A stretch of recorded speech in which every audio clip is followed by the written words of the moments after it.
Hi, my name is Ginny, also known as Two-Thirds Lotus, and this clip is part of my series analyzing the Essential Bukowski, edited by Abel DeBrito. Nothing has been edited out, so you're seeing this exactly as it was streamed on Twitch, with all the imperfections and tangents of a live stream.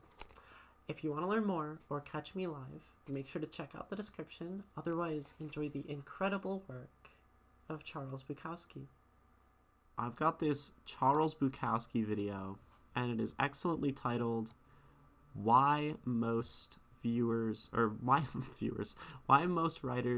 boring, which I think should be a good lesson for us, because, I don't know, my writing's boring sometimes. And it's going to be Bukowski. You all can actually factually hear him talking about stuff. So, switch to my screen, wherever that is.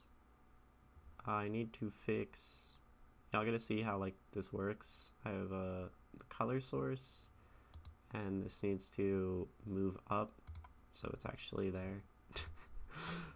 But I've got chat working again. Anyway, here's Bukowski. This is what he looks like. Oh, the infinite mirror. Yeah, it's kind of fun.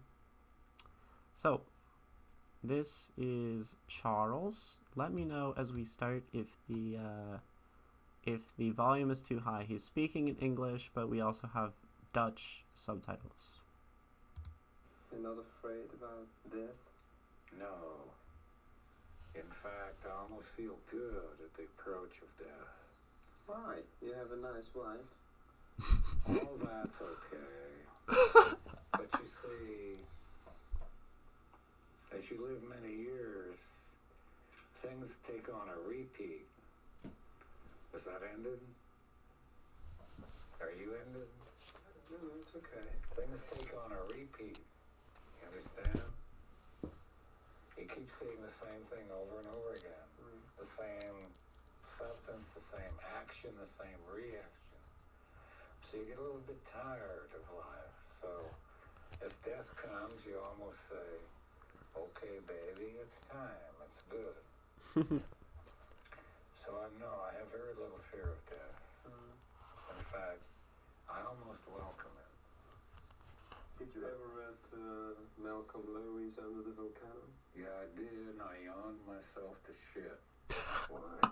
Why? Because, like any other writer, there's no pace, there's no quickness in his lines. There's no life, there's no sunlight. When you write, your words must go like this. Bim, bim, bim. Bim, bim, bim. Bim, bim, bim. Bim, bim, bim.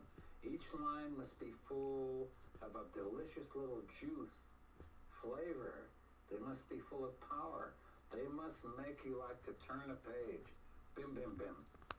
What these guys do, they say, He's so great. well, in blah, blah, blah, da-da-da, there was a porch chair. The flies were walking around. You see, they're too leisurely. They're setting up the scene for the grand emotion, and when they get to the grand emotion, there isn't any. This is a different age. It's the atomic age. Each line must have its own power, its own feeling, its own juice, its own flavor. Writing must never be boring. It must not bore the reader, the writer. It must not bore anybody. You have to have juice in each line, don't you see? You don't believe me, but I'm trying to tell you. I get so... Writers put me to sleep. They always did. They always will. Each line must be an entity unto itself, but must carry its own, like a voltage juice. You can't say, Mrs. McGillicuddy was sitting in her chair. It was 3:30 p.m. on a southern morning in Georgia. Mr. McGillicuddy was... This is all... It's already dead, you see. You must say. The thing. But he died from alcohol. You're not afraid of... What are you thinking of, Faulkner? No. He was one of the worst practitioners. Of course, Oh my I'm God. talking about Lowry. He died from alcohol. You're not afraid of... Oh, yeah. Well, it's nice to die of alcoholism. It's very glorious. all shit. It doesn't do any good what you die from. You see? Alcohol is not a great thing. Because you die from alcohol doesn't mean you're any good. You gotta leave some words behind. He died swallowing his own vomit. Great. Now, he's not even a professional drunk. When I really have a big drunk, I put my head on the side of the mattress and let it like this. So if I vomit, it's just gonna go to the floor. This man's not even a fucking professional drunk. Besides that, it's bad, dull writing. Next question. For Christ's sake, do you have another question? Yeah. Drink some more scotch, motherfucker. It'll cheer you up. Oh my gosh. Okay, so that's Charles Bukowski. This is the guy that we've been reading on stream like every day. And y'all see why he's so funny. Not a professional drunk, right? Like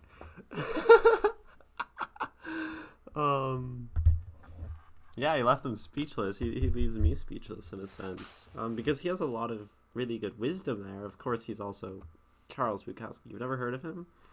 Yeah, he's an American poet, very much considered like classic, or very important modern poet. Just like very revolutionary. Also was a drunk and all this stuff. You may be shocked I don't actually read poetry often. I didn't read poetry often until I started stream, and now I read poetry every day. Like, I did not read this book, this Essential Bukowski. It sat on my shelf for a year before I pulled it up to actually do any reading. So, but you all are reading and taking in new poetry by being on stream. Because I'm reading and you're reading as I'm reading and you're absorbing poetry, right? And we have a lot of Bukowski to get through someday. What kind of poet reads poetry? I know, right? But there's some things that he said that stuck out to me. Particularly, so he started by saying that everything tends to repeat. Someone with a BFA or an MFA. True that.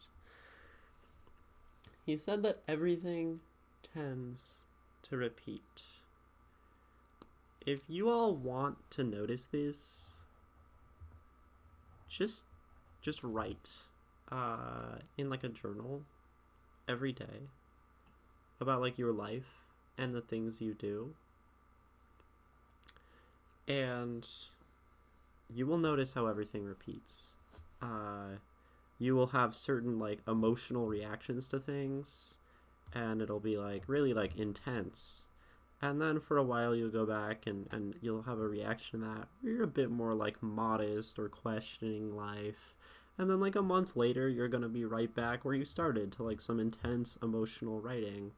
Things like that. Or you'll just realize that you go through the same kind of relationships in life, the same kind of patterns, if you don't pay attention to it. It sounds kind of wild, it sounds kind of woo-woo and like weird spiritual, but like low-key, it just happens because we're creatures of habit. We do things that are comfortable to us, and that often means repeating things we've already done. You know, it's scientific that we are more comfortable with things that we've already experienced. That's why advertising works. You've experienced something on an ad, you're more likely to buy it. In the same way, if you've experienced something in your life, you're more likely to do it and experience it again. You play board games every Thursday and have no regrets on repeating that. You shouldn't regret repeating that. I'm talking like large scale though, like thought pattern and philosophical noticings on existence. But yeah, really try to reflect and you'll notice that. And it's a really interesting thing, and you will probably notice the way that your poetry like goes in cycles and you write the same things in different ways, and it kind of sucks. It's also good.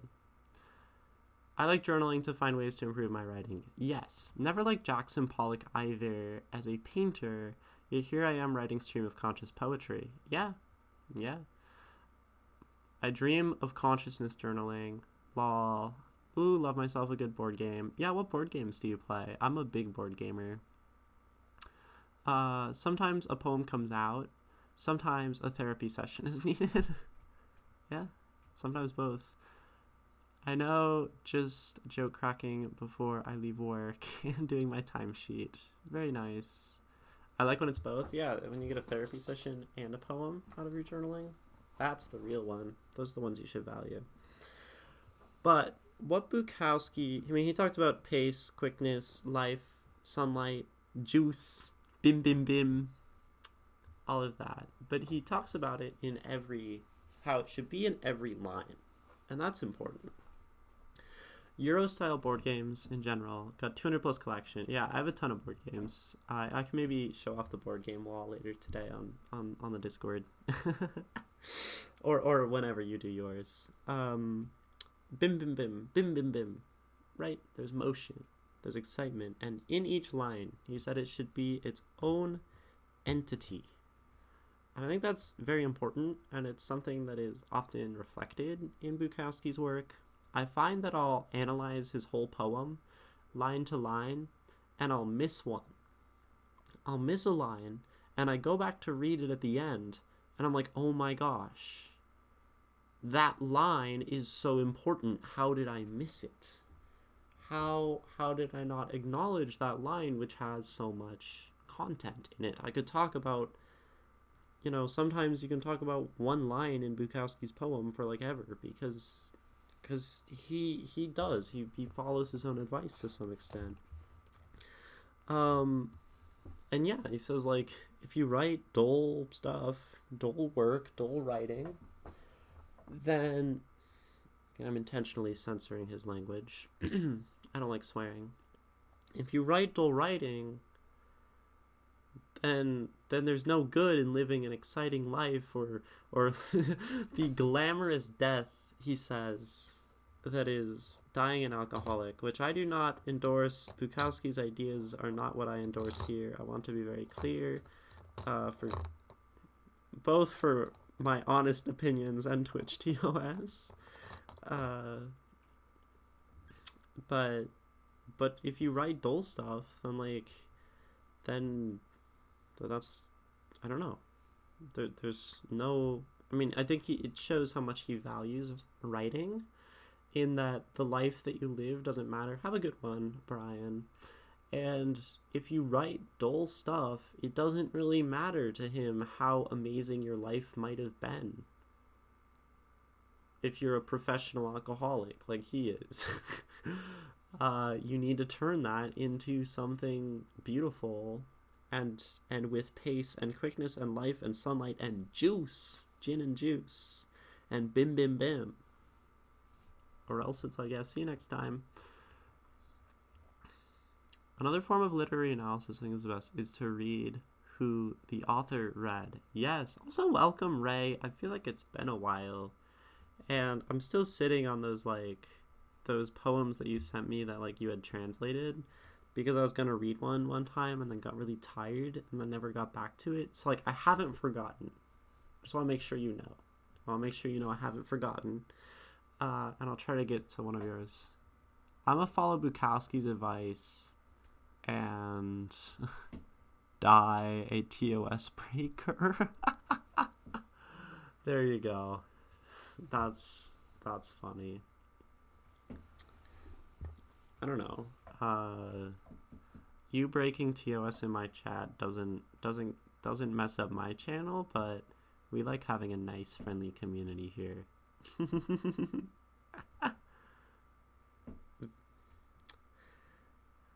I know it's a joke, though. It's a quite funny joke. So, I think we're going to read Bukowski now. And this poem is 2 pages. So, and what I want to do is maybe look at the lines and try to decide. We can decide together. That was Harper? Yeah, that was Harper outside the door. I don't know if he wants to come in. but we're gonna stress test Bukowski. And I'm gonna ask you all for like every line, we're gonna divide it up. And we're gonna look for the bim bim bim. We're gonna look for the juice. We're gonna look for pace and quickness. And we're gonna find if any of Bukowski's lines are indeed dull. And if they are, then yay, we found a way to critique someone who we put on a pedestal, which is what we should be doing. If not, then we have found a perfect poem. And I will retire, because I will never be able to live up to that standard. So let's go. And we'll read it a few times first for enjoyment, as we do. Old man, dead in a room. And also for reference, this book has a little version in his writing, which I'm not going to really utilize on stream, just because it's hard to read. But you do have certain things like underlined, which maybe that doesn't translate over to the print, to the typeface. So there is a lot of value in this, right? He writes half of his writing in all caps. No, it's all like all caps. He just does like small caps. There's things crossed out, like all sorts of interesting things in here. So, yeah. We're gonna see if Bukowski really hits ya. If these boom boom boom pow and that bim bim bim and the Bukowski in that Bukowski some. Exactly. We're gonna look for the bim bim bim and the Bukowski. It's funny, I have like a file on my computer for the intro and outro to like the Bukowski analysis videos on my YouTube. Right. If you exclamation Charles, I think you can get to that playlist. But the file name is, for the intro, it's Bukowskin, I-N, because it's like Bukowski, and then the outro is Bukowski. The handwriting geniuses write like crap. It's funny because I've very intentionally like practiced not writing like crap, but also sometimes I feel like I want to write like crap. So I do this oscillation between like really pretty cursive and then like freaking just scrawling things on the page sometimes, like this, and all these things in between. It's hard to tell because I've really been like forcing it lately because I like writing pretty, it's cute, and I'm an aesthetic girl, which is not very genius. But yeah, there's the YouTube playlist. So I'm gonna read this a couple times, and then I'm probably gonna like run an ad or something, and go to the bathroom because I need to go to the bathroom. Can't read my own notes most of the time and must detective my way through my outline. Real. That's how I am. That's how I. Hold on. This is how I used to write. Minuscule and like illegible. That's the size of the page for reference. And I could not like read these. I've changed. Old man dead in a room. This thing upon me is not death, but it's as real as landlords full of maggots pound for rent. I eat walnuts in the sheath of my privacy and listen for more important drummers. It's as real as the broken-boned sparrow, cat-mouthed to utter more than mere and miserable argument. Between my toes I stare at clouds, at seas of gaunt sepulchre, and scratch my back, and form a vowel as all my lovely women, wives and lovers, break like engines into some steam of sorrow, to be blown into eclipse. Bone is bone. But this thing upon me, as I tear the window shades and walk caged rugs, this thing upon me like a flower and a feast, believe me, is not death and is not glory, and like Quixote's windmills makes a foe, turned by the heavens against one man. This thing upon me, great God, this thing upon me, crawling like a snake, terrifying my love of commonness. Some call art, some call poetry.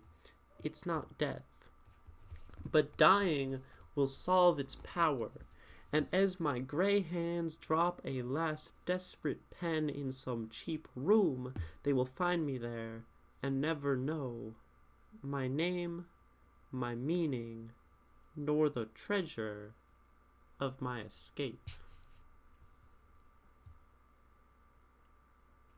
I could imagine Bukowski reading this poem at one of his poetry readings, and where he's super drunk and like throwing punches at people.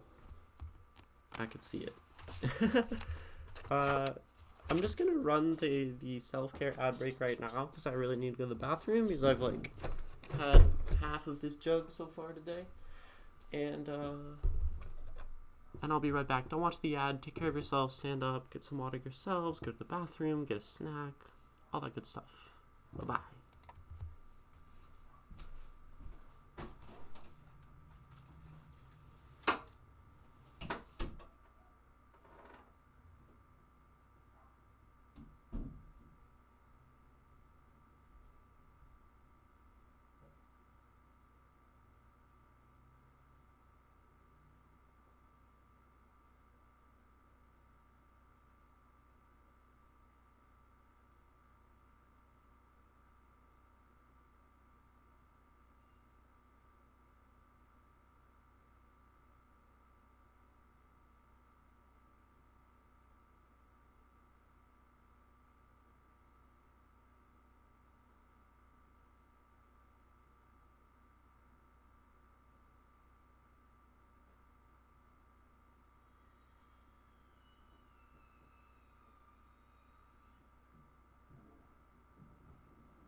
Welcome back.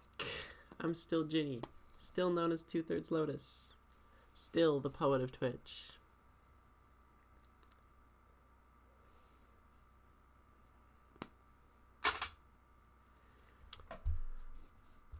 And here's Old Man Dead in a Room that we're going to analyze for potential bim bim bimness, or lines that don't have juice. I'm going to read it one more time, and I want you all to like go through, and if you hear a line that you feel doesn't have juice in it, like, say in chat, write it down, and then we'll go through. Maybe it just takes more analysis, that we don't appreciate that there is juice in a line. Maybe we don't find any lines without juice, in which case Bukowski has followed his own advice from the video. But I want audience participation, and I know some of you are still in chat. Old Man dead in a room. This thing upon me, is not death, but it's as real, and as landlords full of maggots pound for rent, I eat walnuts in the sheath of my privacy. And listen for more important drummers. It's as real as the broken-boned sparrow, cat-mouthed to utter. More than mere and miserable argument, between my toes I stare at clouds, at seas of gaunt sepulchre, and scratch my back, and form a vowel, as all my lovely women, wives and lovers, break like engines into some steam of sorrow, to be blown into eclipse. Bone is bone, but this thing upon me, as I tear the window shades and walk caged rugs, this thing upon me, like a flower and a feast, believe me, is not death, and is not glory, and like Quixote's windmills, makes a foe turned by the heavens against one man. This thing upon me, great God, this thing upon me, crawling like a snake, terrifying my love of commonness, some call art, some call poetry. It's not death, but dying will solve its power, and as my gray hands drop a last desperate pen in some cheap room, they will find me there, and never know my name, my meaning, nor the treasure of my escape. Sepulcher. Oh, you looked it up. Small room monument. There's a bot on Twitch that's a dictionary bot, and I really need to add it, because that. Yeah.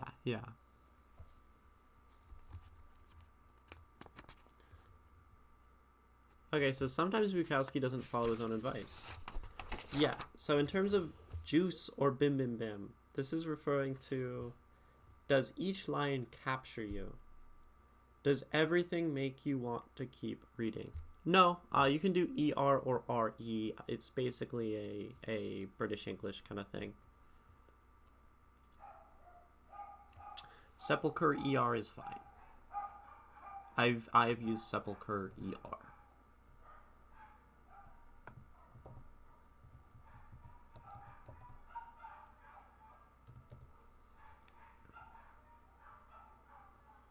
Oh, damn you Britons. I know.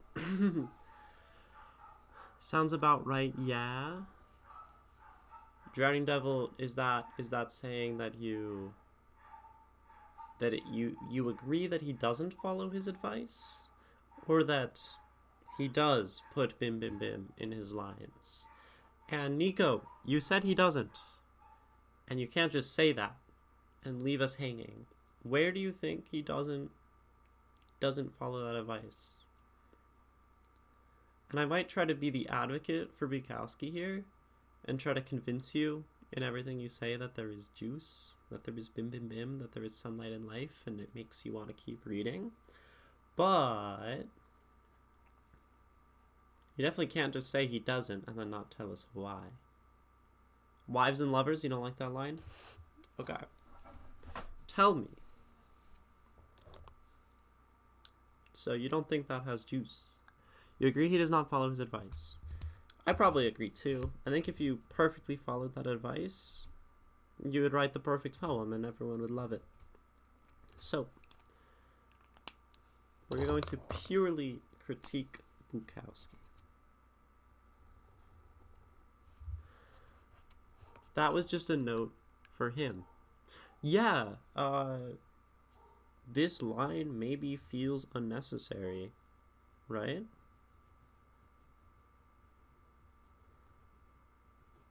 Maybe? I don't know, I was looking back at the handwritten version.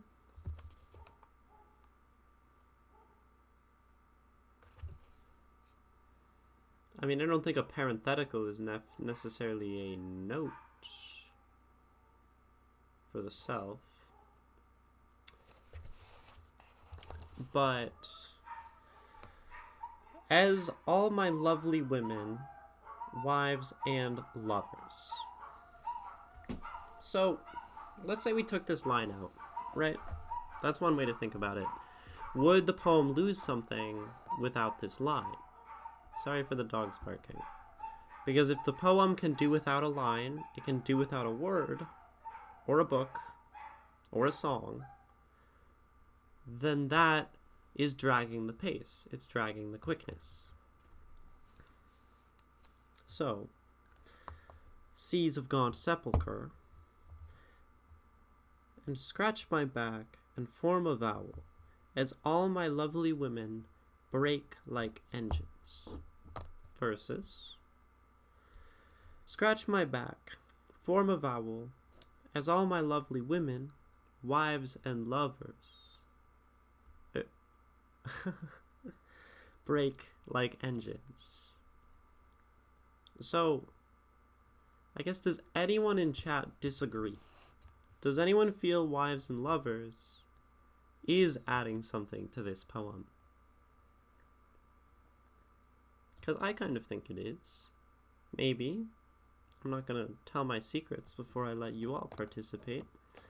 But Nico claims that Bukowski is not providing pace, quickness, life, sunlight, juice, bim bim bim, and that this is not an entity upon itself. Yeah, I mean, I don't think we can pick at lines. I don't think it makes sense to pick out the line in a vacuum and say, like, each line should have pace, but you only know the pace and the quickness in relation to the things around it. And you know, as a line in itself, parenthesis, wives, space, and space, lovers, close parenthesis, is just not that interesting, right? But, you know, it's not to literally look at each line in that way. But it made me feel that he had wives while having lovers, right?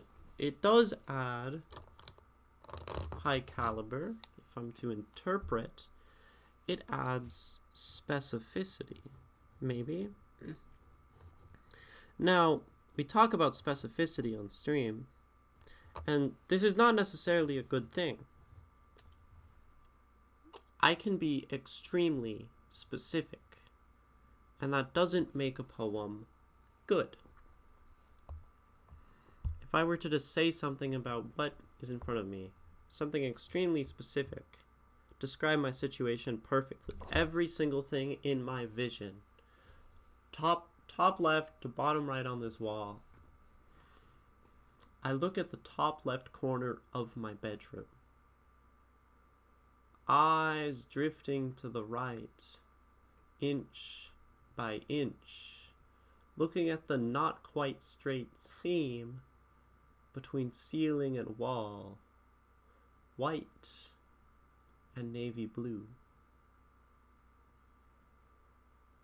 The way that the white seeps onto the wall is something poetic, which I don't have the words for right now because I'm doing this on the fly. And as I make it across to the right, I find a red pushpin holding up a flag, and a green pushpin on its other grommet. Like, it's not Ducky Duck. It's been so long. It's been so long. I know that name. You were like, I think you were my first follower.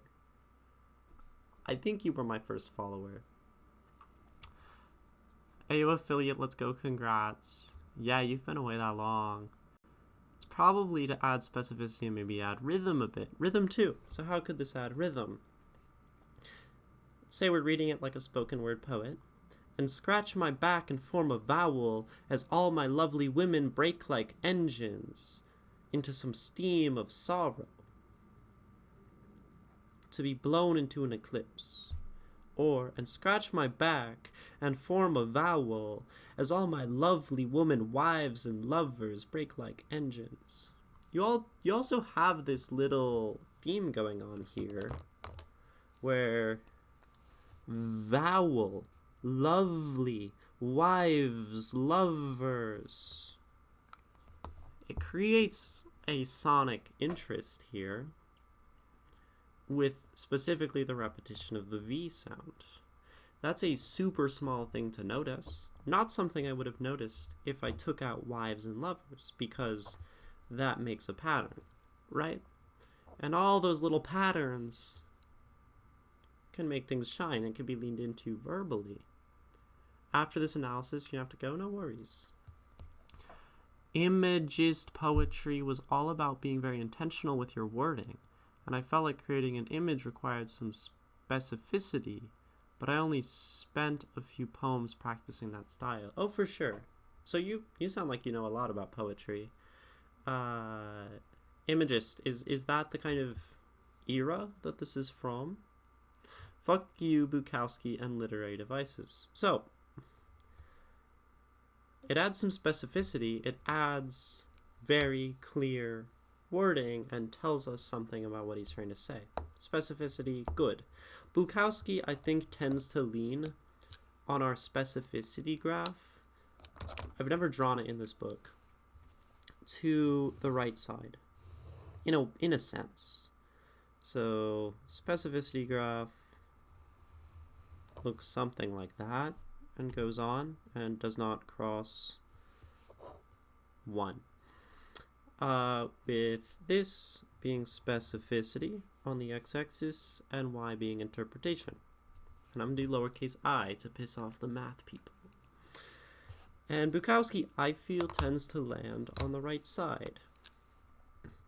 Given enough time, I feel like you can usually narrow it down to a pretty small number of interpretations of a Bukowski poem. And I do think he values specificity, right? So it is probably a useful thing. Math sin, yeah, okay, you know why that was a problem. I on the y-axis. I mean, I don't know. You could do like a graph with increments of I. It is irrational to take interpretation from mere words on a page. It just doesn't. Why is that practical? But point being, I think Bukowski, the specificity is good, and we also have to ask, what is Bukowski saying in this poem, if we want to decide if a line specifically is operative. And old man dead in a room, he ends his poem roughly, but dying will solve its power, it being my poetry, as my gray hands drop the last desperate pen. In some cheap room they will find me and never know my name, my meaning, nor the treasure of my escape. Right? It isn't. I mean, it kind of is. You could go by increments of I, but just using I to represent anything else but I is sort of sinful. Nor the treasure of my escape. He talks a lot about how he's going to die and then become famous, which is like, whatever. But that is something that this poem is saying. Like, I write beautiful things, and the world doesn't really understand me. The people are coming to my door for rent. There's a whole lot of really cool imagery in this poem, and it's an interesting one to analyze specifically this time because it feels very deep. But believe me is not death and is not glory, and like Quixote's windmills, makes a foe turned by the heavens against one man.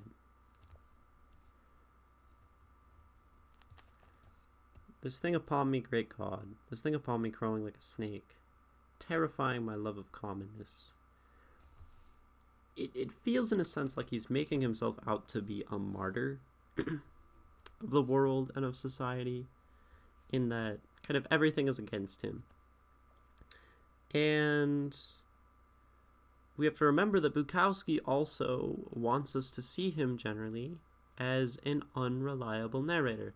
Getting Vietnam flashbacks here in Quixote, I want to translate from Spanish, or like my own translation of Don Quixote, to learn Spanish, and just like take sort of like a dictionary and maybe occasionally an English copy and just like teach myself Spanish that way. But Bukowski wants us to see him as an unreliable narrator a lot of the time.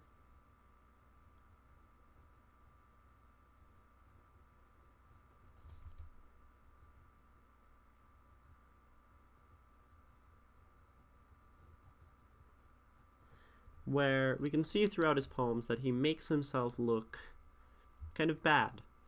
He leans into this character of being a tortured artist and someone who is all woe is me and life is awful. So, to include a bit about his own moral failings, having many women, wives, and lovers is probably contributing to Bukowski's goal in this poem, to undermine his own authority, which he often does. So, to me it feels like wives and lovers matters in this poem, and does, upon some deeper reflection, have pace and quickness and purpose and verbal purpose and thematic purpose and purpose for describing what he's trying to say, and gives us some of that bim bim bim. Ducky Duck and anyone joining more recently, we watched a video where Bukowski talked about how poems every line should be an entity with pace and quickness and juice, and it should go bim bim bim.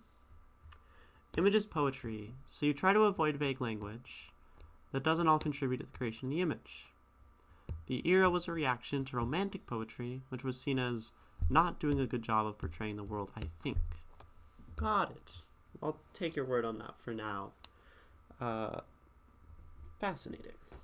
And yeah, Bukowski tends to paint very clear images and say very clear things. Imagists, romanticists, absurdists. So, does anyone else have lines they feel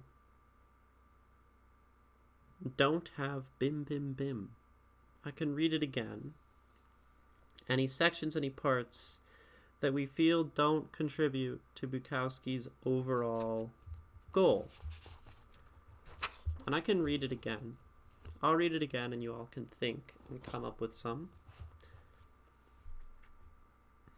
Old man, dead in a room. Also is the title operative in your opinion. This thing upon me is not death, but it's as real. And as landlords full of maggots pound for rent, I eat walnuts in the sheath of my privacy, and listen for more important drummers. It's as real. It's as real. As the broken-boned sparrow, cat-mouthed to utter more than mere and miserable argument. Between my toes I stare at clouds, at seas of gaunt sepulchre, and scratch my back and form a vowel as all my lovely women, wives and lovers, break like engines into some steam of sorrow, to be blown into eclipse. Bone is bone. But this thing upon me, as I tear the window shades and walk caged rugs, this thing upon me, like a flower and a feast, believe me, is not death, and is not glory. And like Quixote's windmills makes a foe, turned by the heavens against one man. This thing upon me, great God, this thing upon me, crawling snake, terrifying my love of commonness. Some call art, some call poetry, It's not death. But dying will solve its power. And as my gray hands drop the last desperate pen in some cheap room, they will find me there and never know my name, my meaning, nor the treasure of my escape.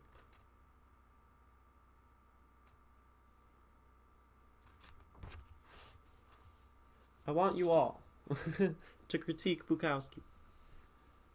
He is a really excellent writer, but we very well might, and I think we very well can, find things that don't do much for this poem.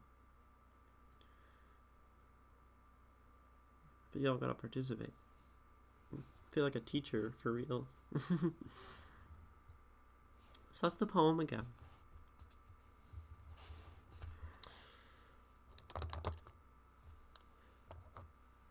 I would also ask you all to consider, what is this thing?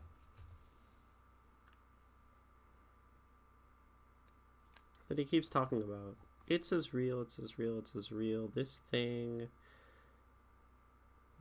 upon me. One, is it useful to keep repeating this thing so much? Right? And only talking about it in the negative.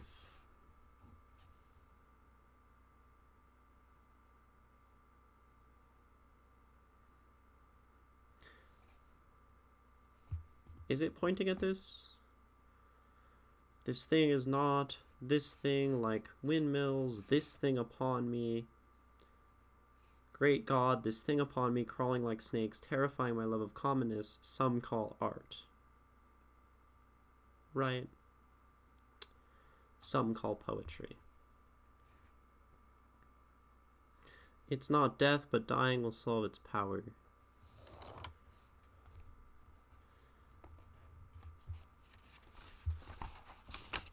So I think throughout he's saying, yeah, the thing artists are chasing after. Making beautiful art. And maybe it makes sense that this poem would do a particularly good job of exemplifying what Bukowski calls good art. Right? It's not death, like he said. Yeah. Artists are chasing that beautiful, that good art, that perfection, and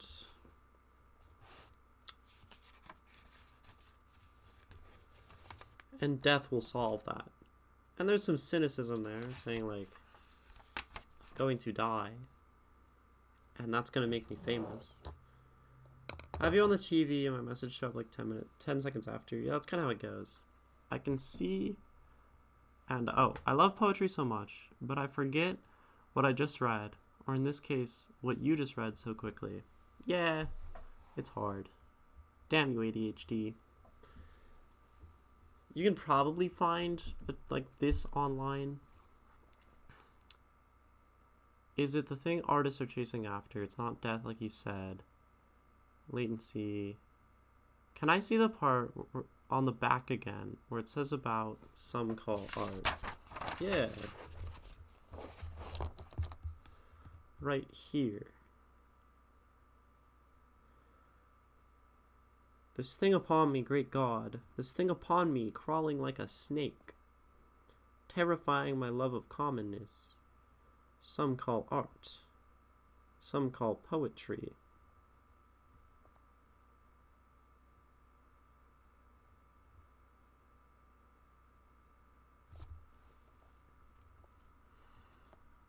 I'll stop talking for a second, because I know there is latency, and I want to make sure you all do have a chance to think. We're moving through this pretty fast.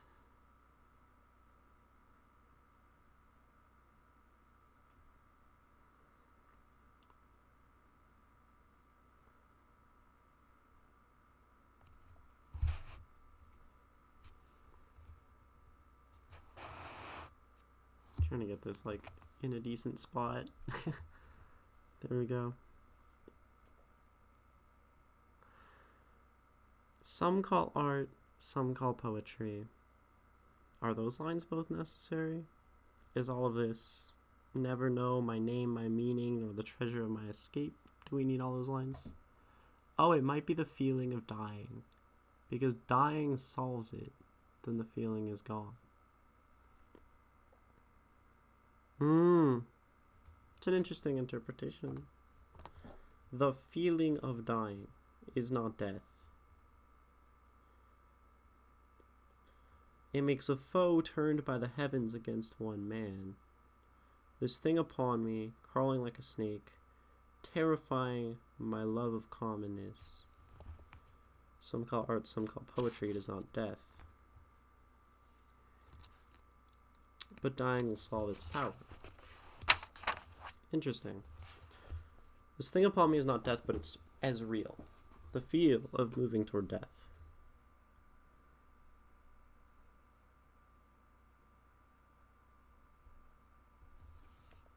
It's a very interesting interpretation. And I'll ask you, if you take that interpretation, high caliber, this thing as the feeling of death,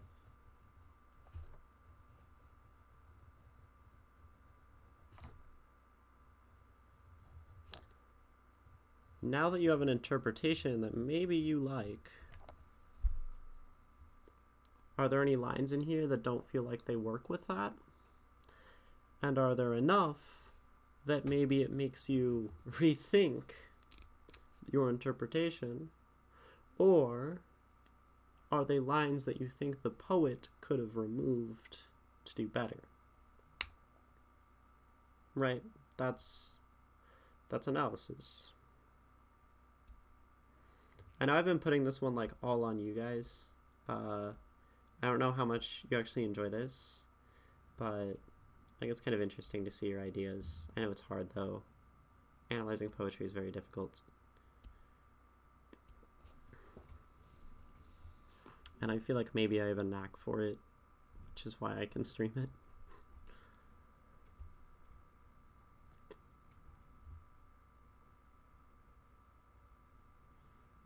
I really like as the broken-boned sparrow, cat-mouth to utter more than mere and miserable argument.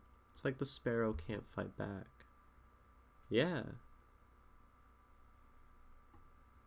You know, a bird with a broken wing is pretty much just dead.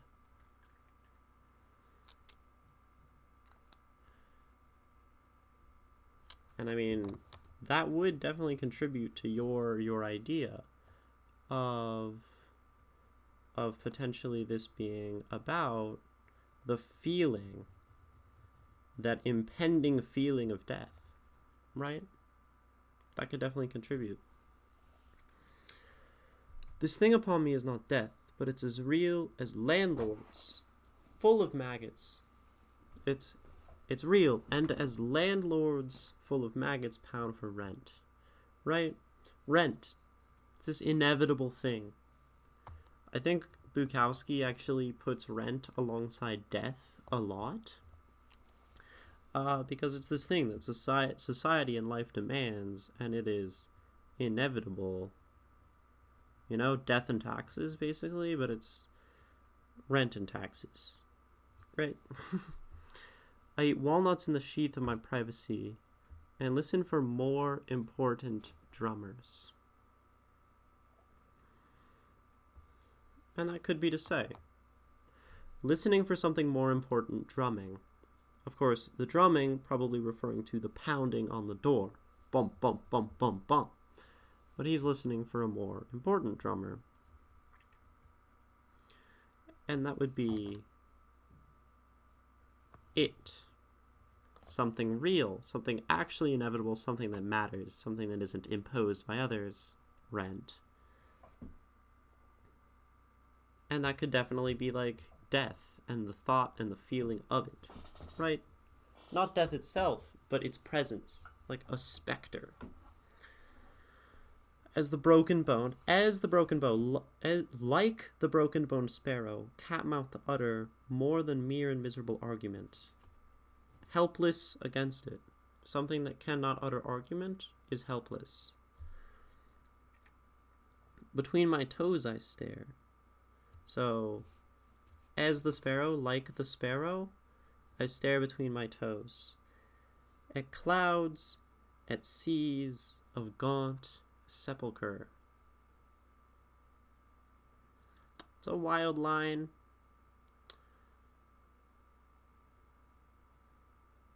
Sepulchre is, again, making reference to death. He's staring at a place of death, a sepulchre, perhaps then leaning into its inevitability.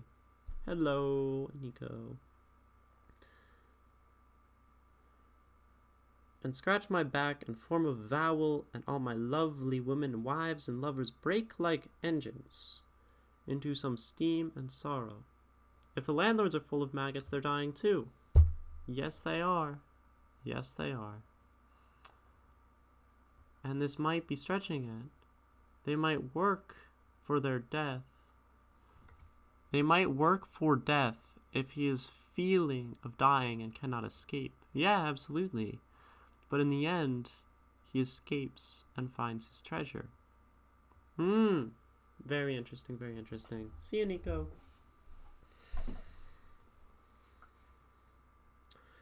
Break like engines into some steam of sorrow, to be blown into eclipse. There's an ad starting soon. I'm going to ask you for the ad break.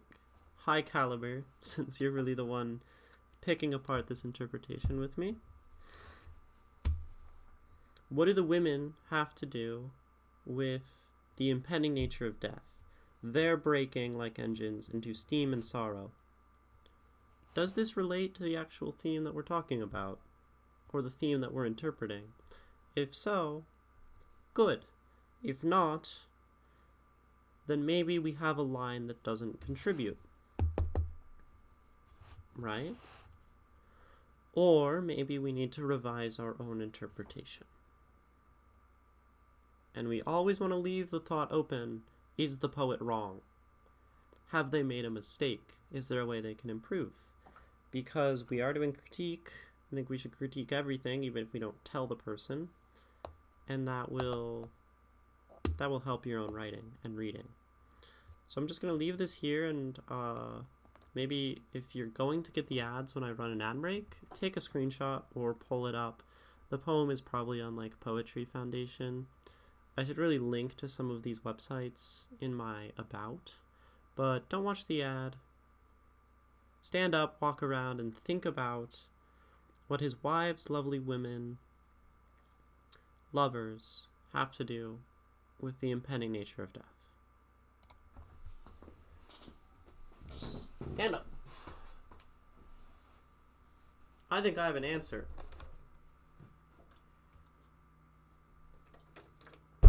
To be clear.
Did I just drop something on the desk? Might have been my water again. You're back? Okay. You fell asleep. Get some rest, Penguino Man. Don't be falling asleep on stream. I mean, I appreciate you being here, sure. It does mean a lot. But if you need to get rest, get rest.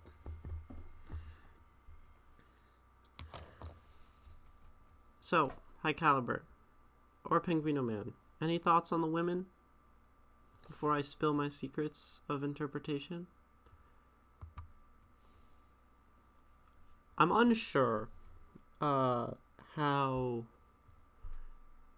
my mind works, that it like connects thoughts on women. No, on the women in here. As all my lovely women, wives and lovers, break like engines into some steam of sorrow and eclipse. I'm asking about the opinion on that line. Clip that. Oh my gosh. So bad. Woman. Name a woman.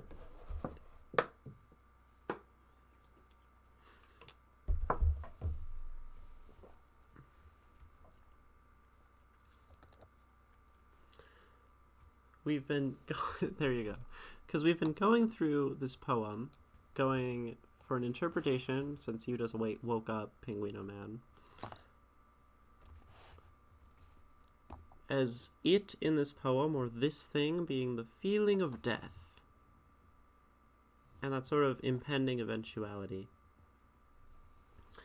And it seems like a good, strong interpretation, but I was just asking, what as all my lovely women, wives and lovers, break like engines into some stream of sorrow to be blown into eclipse, what might that have to do with that theme? Because that's definitely something that is important. If we're talking about each line having life and being an entity. And it's not a trick question. I do think it very well might. Thinking. No worries. Take your time. I do think that there are very reasonable interpretations. And I think you just need to voice what you're thinking. Because most people are probably right and just don't say the things in their brain. But maybe there's just nothing. And that's okay too. It takes time to come up with ideas. But as all my lovely women, wives and lovers, break like engines into some steam of sorrow to be blown into eclipse.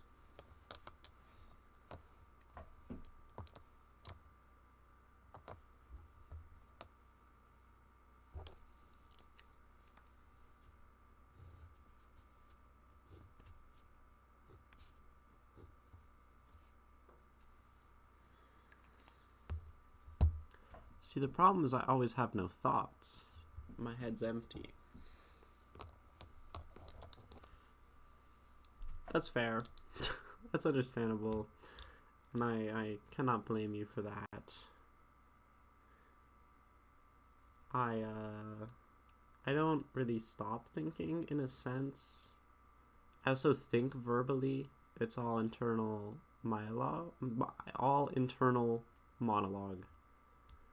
I don't visualize, which maybe is what gives me such a strong command over, like, seeing words on a page and converting them into analysis and thought. Maybe that's just the way my brain works makes me good at analysis. But, I like to give you all a chance. What do you mean you don't visualize? Yeah. Well, y'all are thinking.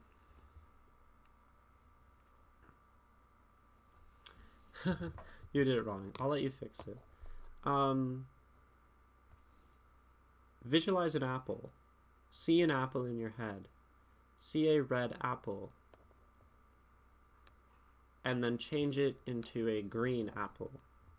and then change it into a blue apple. These are things I cannot do. I close my eyes and there is nothing, and no matter how much I try to conjure an apple, the most I get is, no, I don't get anything. Yeah. It's called aphantasia. So my brain, all of my thoughts are strictly verbal. And it's not that I'm even hearing them either, but it is almost... It is like the sensation of being about to say a word. Every single one of my thoughts. Or rotate a geometric figure, or a cow. Take a picture of a cow and spin it. What do you see when you listen to music? I don't. I don't.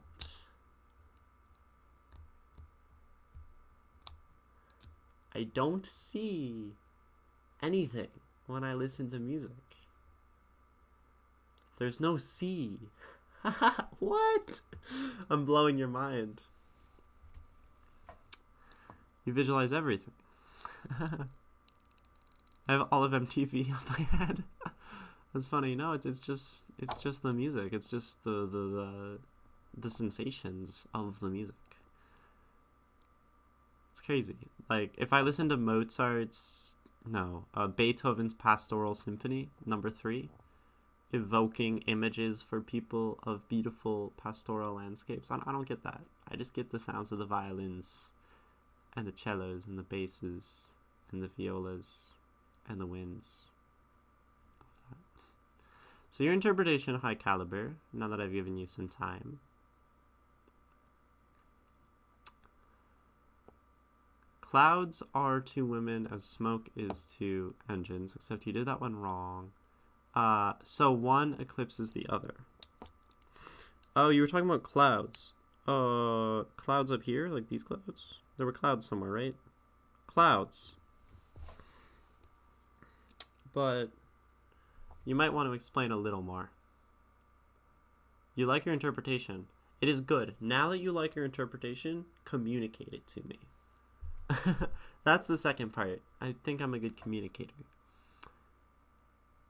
Don't even see a glimpse of the album cover.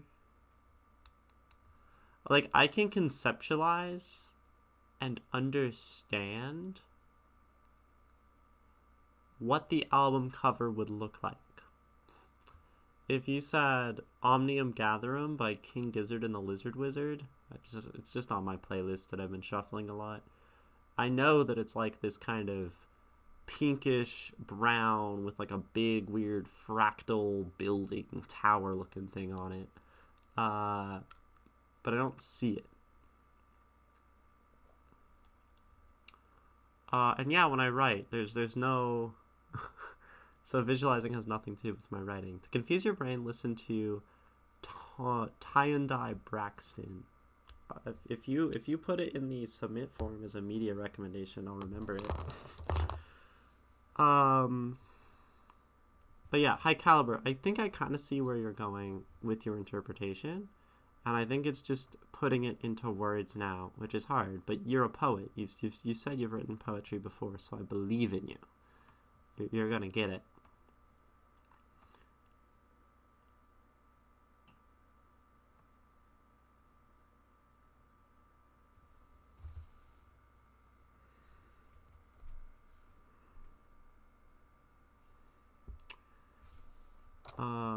Same pigment, normal. I get visual in my head, then write about it for real.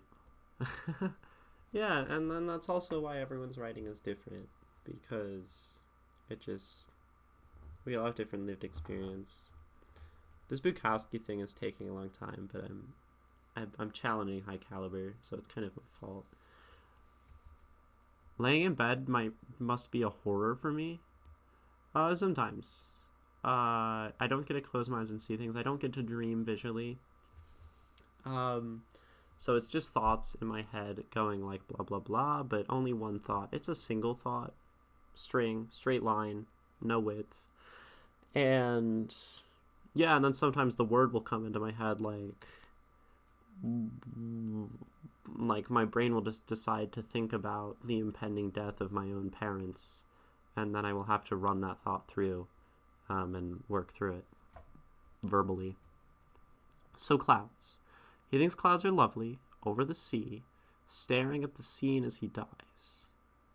And all his lovely women, who he also thinks are lovely, also dissipate. So some people with aphantasia can dream. That is true. And I can sort of dream. I dream in floating concepts. They just aren't visual. I'm not going to explain what that means because I don't even know how to describe my own dreams. You do all that with visuals. Lovely. Sounds like it could be better, could be worse. So, yes. The things on earth, the women, all of this dissipate as death, or not as death, as the impending death of things eclipses all. Hello, Mellow and Tears. I'm doing well. I'm kind of torturing High Caliber, who's slightly above in chat, making them interpret this poem for me. Not because I can't, but because I don't even know why.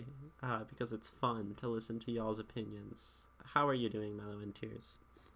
So yeah, women as this thing, this earthly thing that is dissipating amidst, just like the renters or the landlords dissipating in the face of death. I think that's reasonable, and I think that gives this a valid reason to be in a poem. I like how you overanalyze things so much that I have graphs on... It's not prose, it's poetry, but yes, I do put graphs next to poetry. And it looks even more complicated because I have a lowercase letter I, which has connotations to anyone who knows a bit about math.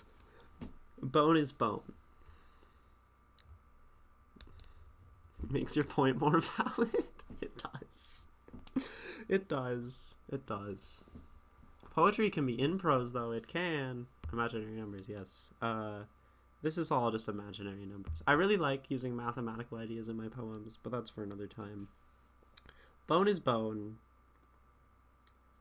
But this thing upon me, as I tear the window shades and walk caged rugs, this thing upon me, like a flower and a feast, believe me, is not death and is not glory. And I think I'm gonna take a stab at the interpretation for you here. Bone is bone. It is physical, it is reality, and it represents death. But we're not talking about death. It is something that torments you, as he says, as he tears the window shades and walks caged rugs, pacing back and forth on the rug is what I conceptualize here. It's like a cage. This thing upon me like a flower and a feast. It fills him, it gives him beauty, but it's not death, and it's not glory. The impending nature of death, though, the experience of death while you are alive, like Don Quixote's windmills, sort of something false. Don Quixote makes an enemy of windmills, right? Something that he doesn't need to have enmity toward, makes a foe turned by the heavens against one man. Do I have any time to judge poetic prose today? Ooh, there's a lot of people ahead of you in line. I have a short story if I have time reading, and there's only an hour left in stream, so you can submit it and I'll get to it another time. But there's definitely I've had 4 submissions today, and we're talking about Bukowski for some reason, but I don't know, my stream. So in that case, it's this specter. I've used this word already today. This thing looming that isn't quite there, it isn't quite visible, and it inspires Bukowski, it torments Bukowski. This thing upon me, great God, this thing upon me crawling like a snake. God and snake, temptation, Garden of Eden, that's an easy association in my head, especially when we talked about God. And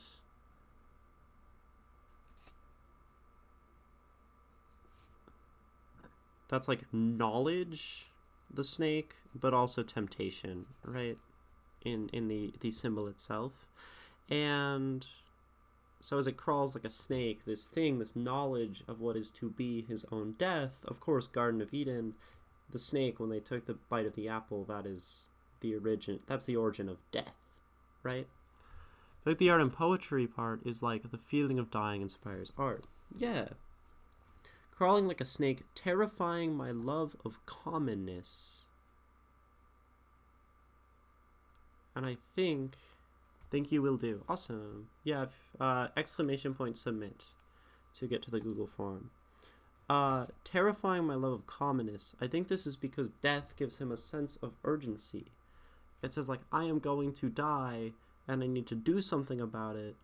So I'm terrified of commonness, which I also love as a person. We like things that are familiar, so I will make art, I will make poetry, and dying is the only way to truly resolve this issue.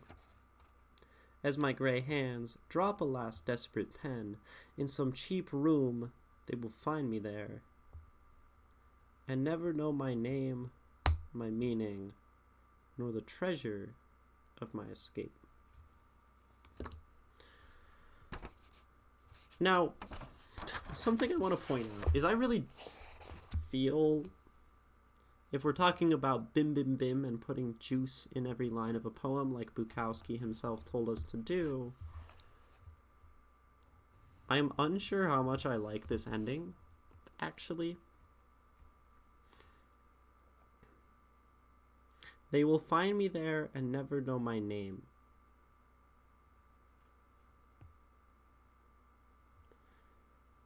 I don't know, it's fine. It just feels all a lot more plain than the rest of the poem. My meaning nor the treasure of my escape. Yeah, I like it all together, but I almost feel underwhelmed by the end of the poem. And does anyone like really feel strongly about like loving the end of this poem?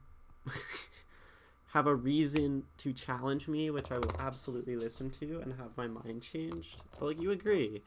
High caliber. And I mean, it does act like death. We have all this motion and then it stops. And we drop the pen and we have this really slow kind of meandering, tapering out at the end of the poem. So it works.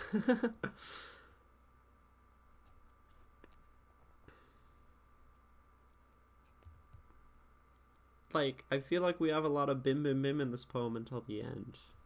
Honestly, I just think his advice is wrong. If every sentence is a masterpiece. Oh, so we disagree with the premise. Thank you for doing this, Drowning Devil. That is the best thing you could have said. Right. I talk about on stream as we read Bukowski, the things Bukowski kind of tells us we should do. I bumped my camera. The best way to get famous is to run away. That's advice from Bukowski. The Tragedy of the Leaves has some advice in it about aging and the mundane. And I've said every time, right, you can take this as advice, but it's Bukowski's advice. And that's something you have to decide on. Am I going to listen to this person? His advice. His advice to always have pace and quickness and life and sunlight and juice and bim bim bim in every line that is its own entity. That's a difficult thing. And yeah, no line is going to stick out quite as much without the vacuum. Bukowski also said, if you write always anticipating the big point of emotion, then there will be no big point of emotion, even when you get there. Which is maybe wrong, and it sounds like you disagree with that, and that's cool. It's very difficult to have each line stand on its own. I tried. Sometimes a line must rely on other lines. And yeah, like, Wives and Lovers is a line that just doesn't do anything on its own, but it is a line that is important to the poem in context, right? And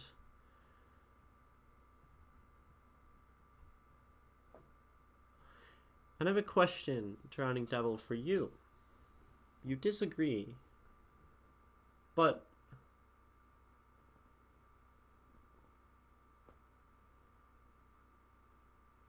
you say if every sentence is a masterpiece, there are no masterpieces and they're just all equal as lines. But does them all being masterpieces and their own perfect entities of art make them detract from each other?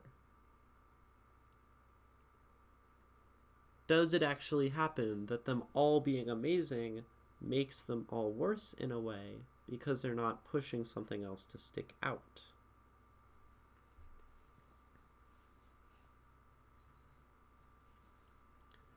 That's more of a rhetorical question, but if you have an answer off the bat, do answer.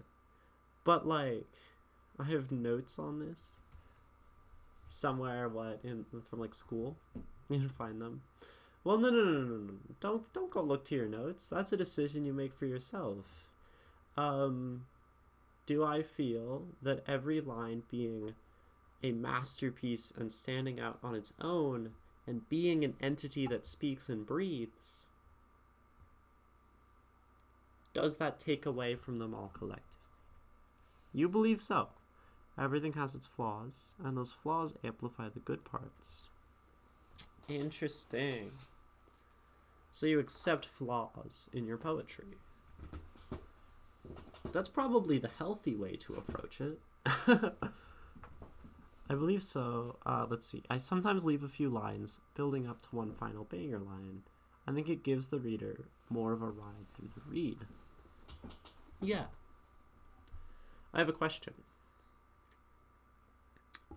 A boring line is a chance for a reader to stop and say, like literally in the span of 3 lines, a reader can be like, oh, this got boring. Is it worth it, the possibility of boring a reader, turning someone away from your work by not having a constant masterpiece, if it means those who get through it potentially have a bigger payoff? That's a question. That is a very deep philosophical question that you kind of have to answer as an artist, and is going to paint your interpretation and your approach to art in a very, very, very different way, right? Okay. I think one line should build on another, tell a story, create an image, or continue an action. Sure. If it does that, then you avoid unnecessary lines. So the only thing that makes a line unnecessary, if it's not part of the broader poem and it's not serving a purpose in your narrative. That's a good point. That's a good point. If a reader gets bored that quickly, I don't think I care for their opinion. Interesting.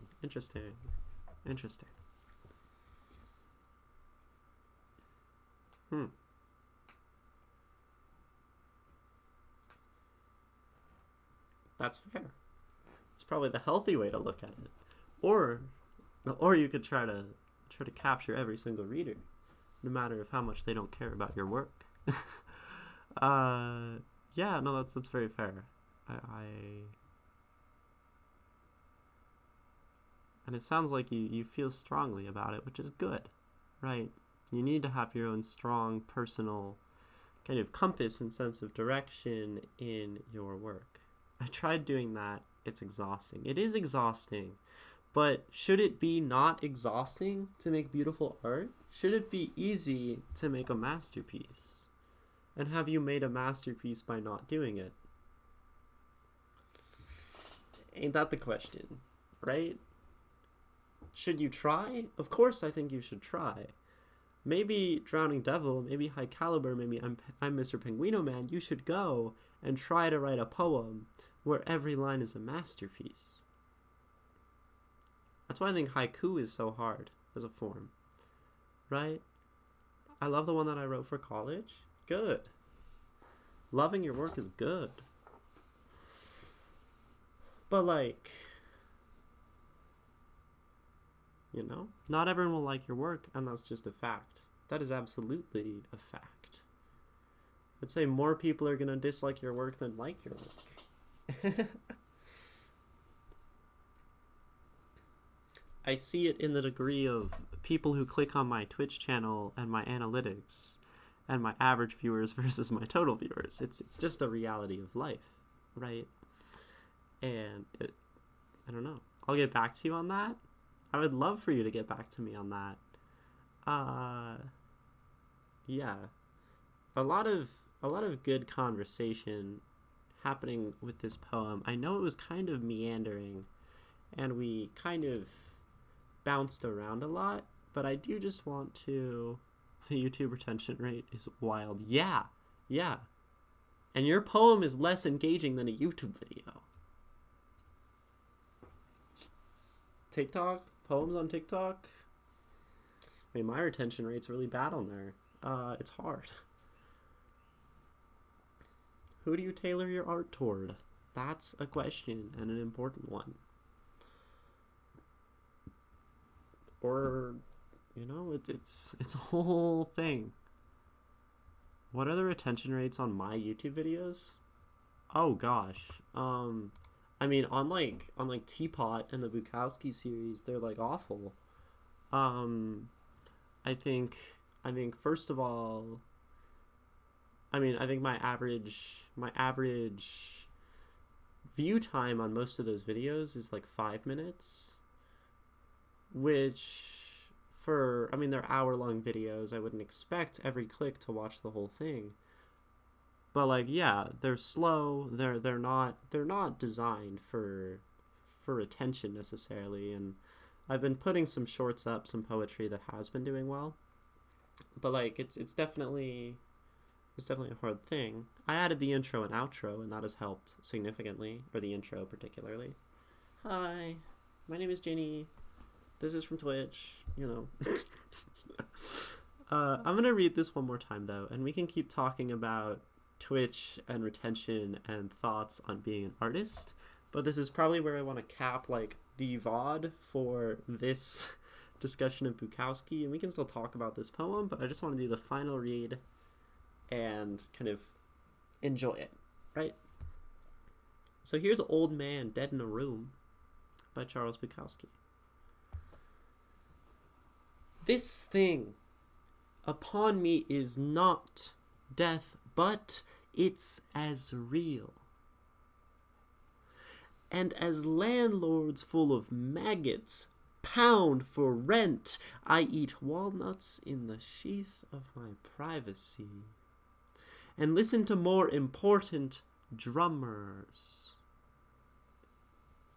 It's as real as the broken-boned sparrow cat-mouth to utter more than mere and miserable argument.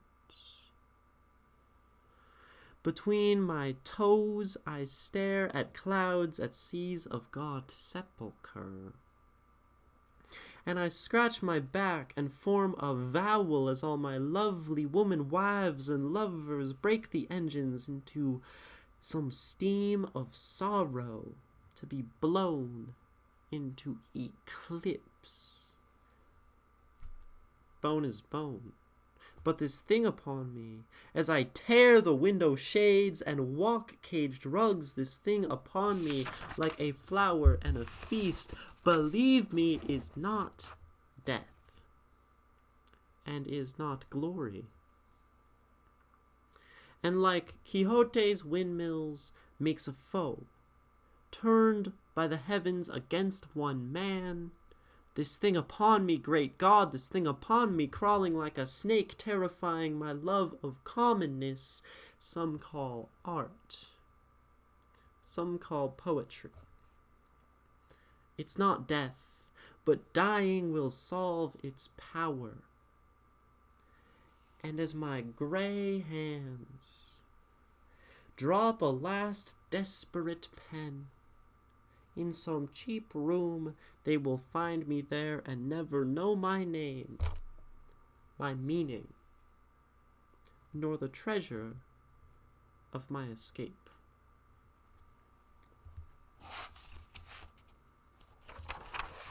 Old Man Dead in a Room by Charles Bukowski. And I guess I'll leave you all to answer the question for yourself. Does he follow his own advice? Is this a poem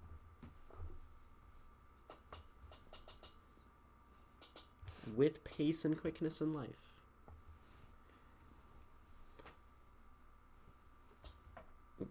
But I can't tell you that.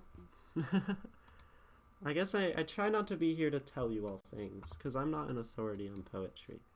Thanks for listening to me and my thoughts on Bukowski. Make sure to check out the rest of the series if you enjoyed, and follow or stop by Twitch if you want to see more. See you there.